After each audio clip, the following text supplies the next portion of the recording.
Hey guys, this is Pavel, and we're looking at my new prototype that I've been developing last couple month or so.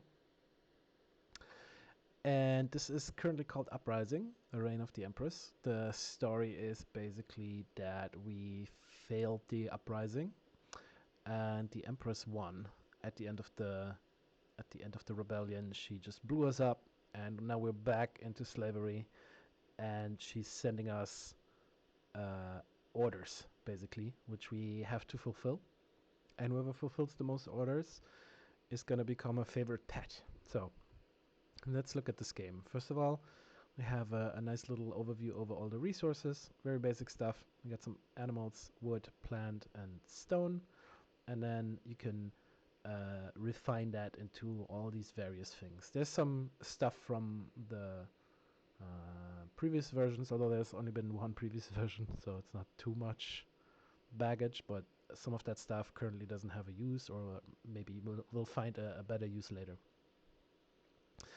So then we go to the heart of the game. See here the game phases. Very simple right now. You just get a worker per haven. What a worker in a haven is, I'll explain a bit. You draw cards up to your hand limit. Depends on which faction you're playing, and if you have specific buildings, then you will be able to recruit workers. So you pay for workers. Workers can do various things, and then you take actions, which is basically all of this, right? So in order to play the game, you have the basic resources, which are on cards. Then you have some buildings, which you can claim, and you can claim any of these cards at any time by paying a worker, right? So you spend a worker and you get a card. The cards go into your discard pile, so you'll have to wait a turn before you can use them or build them or fulfill them, or even longer depending on how big your deck is.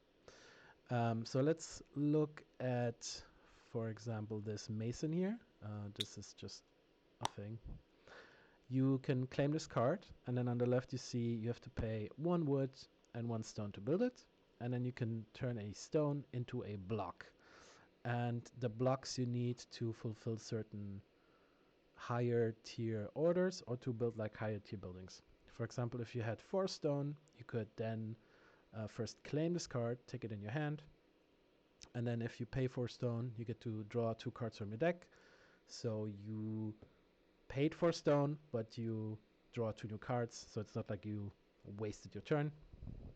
And you gain 1 guy from the leftmost haven. So maybe you have a way to make use of this. This actually doesn't really make a lot of sense currently, but that's fine. Like, it doesn't have to. We're just testing. And then, for example, you see you have ale. You could fulfill the order of 2 ale, which is 6 victory points, which is like the highest card in victory points that you can get. But in order to get ale, you first have to, down here, you'd have to turn 2 wood into 2 planks. So let's say you'd have 2 of these here, right? And then you have to move this over here. Then you'd have to turn 2 planks into a barrel. And then you'd have to get the barrel to a brewery with 2 grain in order to get an ale. So these like high-end resources give you a ton of points, and obviously nothing is balanced right now. It's just like I just threw 6 points on here for no good reason. And yeah, that's basically how you play the game. Let's take a look at the player board, right? So you start with 1 haven, and you start with 2 workers at the start of the game. And as I said earlier, for each haven you have in refresh, you just get a free worker.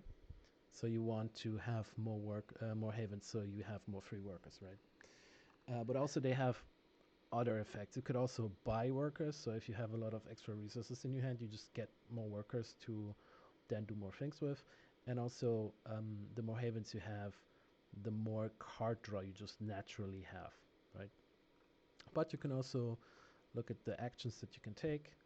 Can take 2 per turn until you have nothing left to do.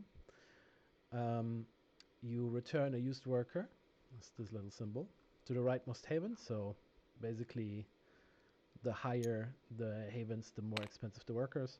So if you use one, they will go into the most expensive slot, right? But you can also use it to claim a card. So you claim this card, goes into your discard pile. You can also use this to draw cards from your deck. So I use the worker to draw 2 cards, right? And now I have more resources to play with. And these could also be buildings or orders that you want to fulfill. So it's a bit of a deck building, deck managing game. These are here the resources. You can play a card or gain a worker by paying their cost. So let's say I'd still have a worker here. Then I'll just discard this. Boom. I now have 1 resources. I get this worker back, right? For this, I would need to pay 2, which I currently don't have. I also don't have a sausage. In order to make sausages, I would need to first turn these animals into meat, and then I need to use wood with the meat to make a sausage, right? So it's all about refining the basic resources into higher tier resources. And in order to actually activate a building, you need to permanently put a worker here, and then you put the resources down to then refine them. You can only have 3 buildings per haven. So there's another reason to build more havens, is to be able to build more buildings. There's also currently the shelter, and there's going to be this shelter will just allow you to draw more cards. So if you feel like you don't have enough natural card draw, you build like 1 or 2 shelters in your havens, so you get more card draw. And there will also be a thing where you just like get extra workers from a different shelter, but I just haven't done that yet.